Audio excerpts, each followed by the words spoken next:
आज तक इस सृष्टि में कोई ऐसा पैदा नहीं हुआ जो गोरखनाथ के बढ़ते हुए कदमों को रोक सके। मैं तुम्हें पुनः चेतावनी देती हूँ, रुक जाओ, वरना मैं तुम्हें मौत के घाट उतार दूंगी। अगर तुम में इतना ही साहस है तो अपनी मायावी शक्तियों को समेट कर हमारे सामने आओ। उसके बाद पता चलेगा कि कौन किसको मौत के घाट उतारता है। हमारे सामने आओ। तो ठीक है गोरखनाथ, मैं आ रही हूं, तुम्हारी मौत बनकर।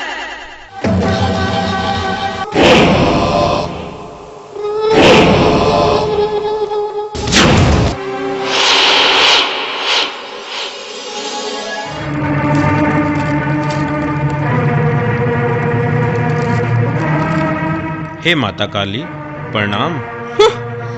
तुम क्या समझते हो गोरखनाथ, मैं तुम्हें प्रणाम करने से क्षमा कर दूंगी? माता, प्रश्न क्षमा करने या न करने का नहीं है। आप तो देवी स्वरूपा हैं, साक्षात महादेवी हैं। हे माता काली, आप हमारे लिए बहुत ही आदरणीय व पूजनीय हैं। गोरखनाथ, नाथ शिरोमणि, नाथ पंथ के गुरु, जब मौत सामने दिखाई दी तो उसका गुणगान करने लगे, लेकिन अब बहुत देर हो चुकी है गोरखनाथ।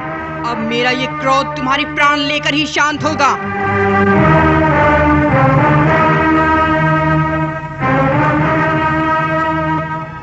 हे माता काली, आप मुझ पर इस तरह क्यों क्रोधित हो रही हैं?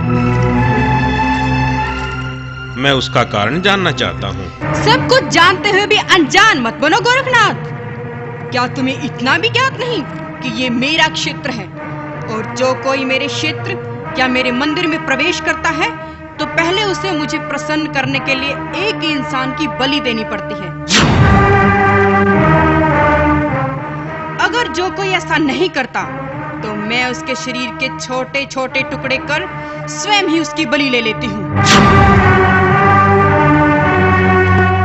माता, आपका इस तरह निर्दोष प्राणियों की भेंट लेना उचित नहीं है, और वैसे भी हम साधु संतों पर आपके ये नियम लागू नहीं होते। मुझे ज्यादा शिक्षाएं देने की आवश्यकता नहीं है गोरखनाथ।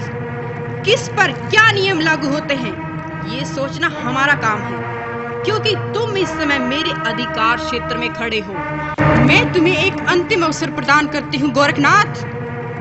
अगर तुम अपने प्राणों की रक्षा चाहते हो तो तुरंत एक शिष्य की भेंट मुझे दो, ताकि मेरा क्रोध शांत हो सके।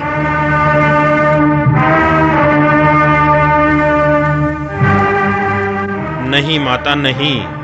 अपने शिष्यों व भक्तों की रक्षा करना मेरा परम धर्म है। मैं स्वयं के प्राणों की रक्षा के लिए अपने किसी शिष्य की बलि नहीं दूंगा। आपके जो मन में आए वो कीजिए माता। गोरखनाथ, लगता है तुम्हारा अपने प्राणों से मोह भंग हो गया है, तभी तो निर्भय होकर मुझे चुनौती दे रहे हो। तुम्हें शायद मेरी शक्तियों के बारे में ज्ञात नहीं है। मैंने बड़े बड़े दैत्य, चंड मुंड, शुभ निशुभ, रक्त बीज जैसे महाशक्तिशाली राक्षसों का सिर धड़ से अलग कर उनका रक्त पिया है। जब मैं अपने चंडी रूप में आती हूँ तो फिर इस सृष्टि में किसी भी देवता, दानव, मानव, यहाँ तक कि स्वयं भगवान में भी इतना सामर्थ्य नहीं जो मेरा सामना कर सके। और तुम एक मामूली धुनी रमाने वाले योगी। माता, लगता है आज तक आपका सामना किसी धुनी रमाने वाले योगी से नहीं हुआ, अन्यथा आपको उनकी शक्तियों के बारे में ज्ञात होता।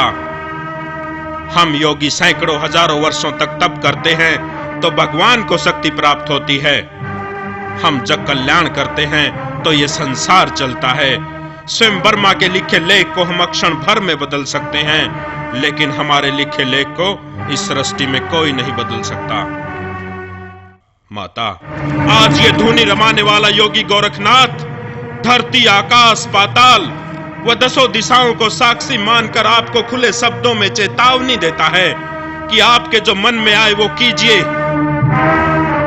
हम भी देखें कि आज हमारी योग शक्ति जीतती है या आपका अभिमान विजयी होता है।